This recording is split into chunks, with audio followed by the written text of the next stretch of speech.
Assalamualaikum warahmatullahi wabarakatuh. Halo Sobat IPA, kembali lagi bersama saya.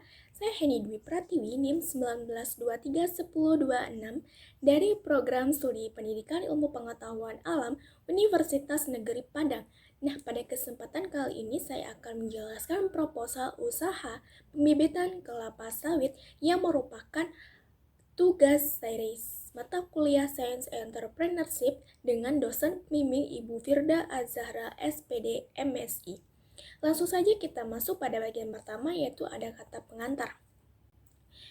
Segala puji dan syukur saya panjatkan kepada Allah SWT dan sholawat dan salam saya sampaikan kepada Nabi besar kita Muhammad SAW.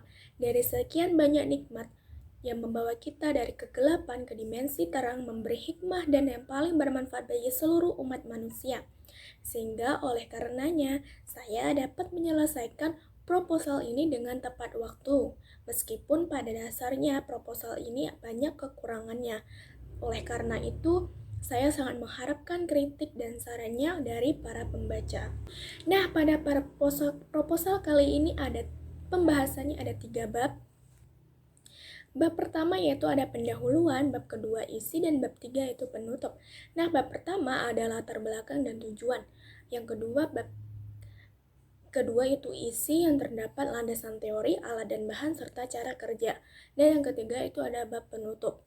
Bab yang pertama yaitu ada pendahuluan. Nah, yang pertama adalah latar belakang. Latar belakang usaha ini dicetuskannya dikarenakan untuk memenuhi permintaan masyarakat terhadap bibit kelapa sawit yang tentunya yang berlabel sertifikasi, yang berlabel dan bersertifikasi, sehingga diciptakanlah usaha ini untuk memenuhi permintaan dari para masyarakat. Dan juga berdasar penulis mengangkat sebuah usaha ini sebagai bentuk pemenuhan tugas mata kuliah Science Entrepreneurship. Di samping itu, usaha ini juga sudah berdiri sekitar 2 tahun belakang yang dikembangkan oleh pihak keluarga. Selanjutnya kita masuk pada tujuannya. Tujuan dari ini adalah meningkatkan hasil produksi perkebunan, bisa meningkatkan penghasilan rumah tangga, sebagai salah satu pemenuhan tugas mata kuliah Science Entrepreneurship, dan sebagai untuk mengembangkan kemampuan di bidang usaha sains.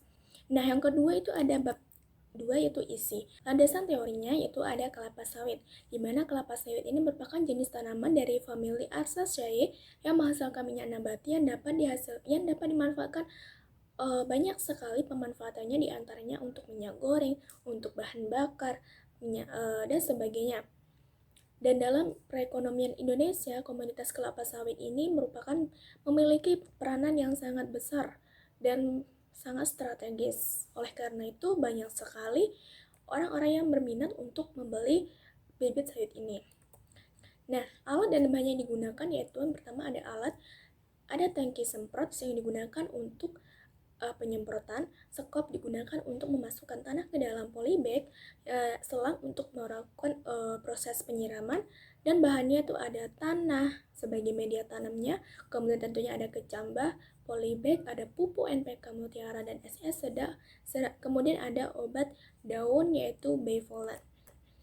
Nah, cara kerjanya yaitu tentu kita harus mempersiapkan dulu area untuk pembibitannya. Yang kedua, mempersiapkan tanah sebagai media tanamnya. Tentunya harus subur, gembur, dan bebas dari hama, bebas dari sampah, harus bersih. Kemudian penanaman kecambah dilakukan setelah media tanam itu benar-benar siap. Kecambah ditanam dengan dilubangi tanahnya sekitar 2 cm, kemudian dimasukkan di tengah-tengahnya dengan akarnya itu menghadap ke bawah. Kemudian pemeliharaan bibit ada penyiraman, pengendalian guma, pengendalian penyakit, dan juga ada pemupukan. Penyiraman itu dilakukan 2 kali dalam sehari, tergantung juga dengan cuaca. Apabila musim penghujan, tentu saja tidak diperlukan lagi penyiramannya. Kemudian pengendalian gulma itu dengan cara penyiangan. Penyiangan itu dilakukan dalam setiap 2 minggu sekali. Kemudian pengendalian penyakit dilakukan dengan penyemprotan Bayvolan kurang lebih 1 minggu sekali. Dan pemupukan dengan menggunakan pupuk Mutiara, NPK Mutiara, dan SS dilakukan dilakukan 2 minggu sekali. Nah, yang terakhir ada bab 3 yaitu penutup. Jadi usaha pembibitan ini merupakan usaha memperbanyak tanaman, maupun secara vegetatif ataupun generatif, agar memperoleh bahan tanaman yang tentunya dengan bibit unggul atau mengganti tanaman yang rusak. Usaha pembibitan ini upaya penyediaan bibit tanaman bagi usaha tani yang dikelola oleh masyarakat maupun perusahaan. Usaha pembibitan umumnya memperbanyak tanaman tahunan maupun waktu yang relatif pendek. Tentu saja dengan adanya usaha ini sangat membantu para masyarakat yang membutuhkan bibit kelapa sawit ini. Dan bibit yang tentunya bibit berlabel dan bibit yang bersertifikat ini sangat dicari oleh masyarakat karena dijamin dengan kualitasnya yang unggul. Nah, itulah tadi sekian proposal tentang Science Entrepreneurship, yaitu usaha pembibitan kelapa sawit dari saya. Semoga bermanfaat bagi teman-teman. Saya sudahi dengan wassalamualaikum warahmatullahi wabarakatuh.